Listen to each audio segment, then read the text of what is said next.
So a couple things about silage. I know we've been getting some questions. People just kind of want to see what it looks like after we bale them up in the field and wrap them and stack them. Then what's the next move? All of this hay we bale usually either the day that we cut it or the day after.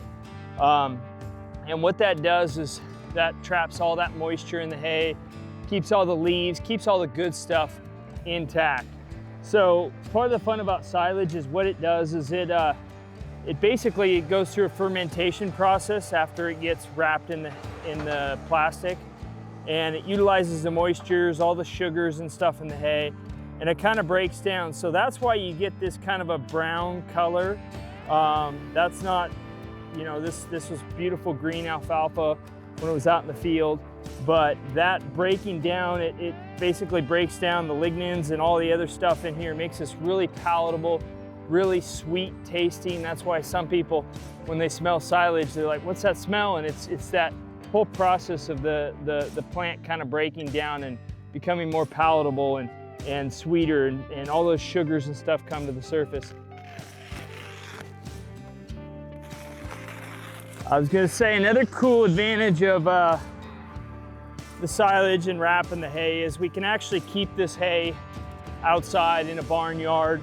Even though we have a barn and we've got some dry hay in it, sometimes we just put up a lot of hay. Sometimes it's nice to be able to have some that doesn't have to go in a barn, and the quality's better than dry hay, so it makes it nice for us to have some options of being able to have some silage. Feeds out really good during the winter. When cold days like this, cold and foggy, and cows just love this stuff. It's kind of warm and smells really good, and they just jump on it and gain really well. So there's advantages to both. Obviously dry hay, a little bit easier to move around and do stuff with than silage, but silage gets off the field quicker and it's a higher quality product. We retain all the leaves and all the good nutrients in the hay stays with the silage because it's put up green. When you do dry hay, you knock off some of the good stuff. So anyways, everything's got its advantages. Obviously this wrapping hay is a little bit more labor intensive, even just, you know, having to unwrap it, throw it in the trailer, but it's a higher quality product, so it's got its pluses and minuses. We really like it. It's good, flexible for our system.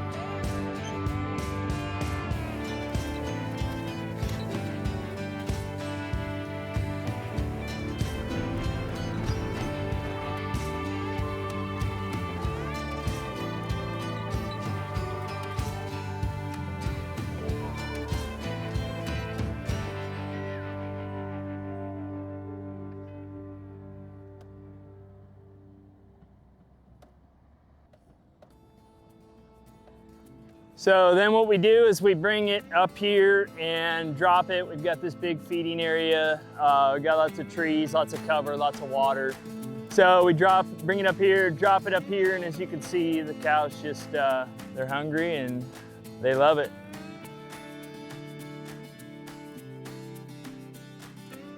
We usually start feeding, depending on the year, but a lot of it's weather depending and how much cover crops we have to graze or whatever, but we usually start feeding silage in late December, maybe mid-December, depending on the year.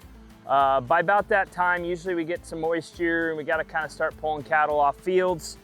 So then we'll start feeding then, usually silage, and we'll feed silage based off our current amount of silage. We'll feed silage probably into the 1st of February, and then we'll start probably feeding some dry hay, and then usually by the end of March, we can start transitioning into some pastures and some of the higher mountain grazing areas that we have.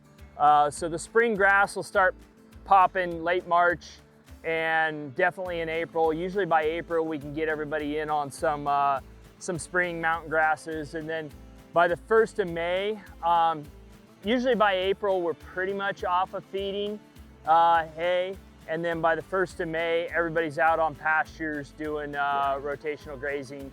We have basically a window of about 4 months, 3 months if everything goes right, that we're feeding silage, and we try to keep a lot of feed in front of them. Obviously, we're trying to finish cattle, so we always want them to have a full feeder. We want them to have plenty of options and not be hungry, so they keep gaining well.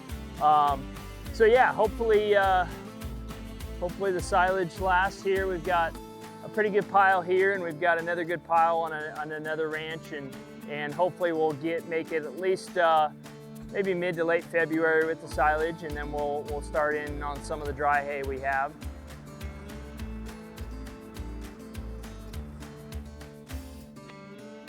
Beautiful.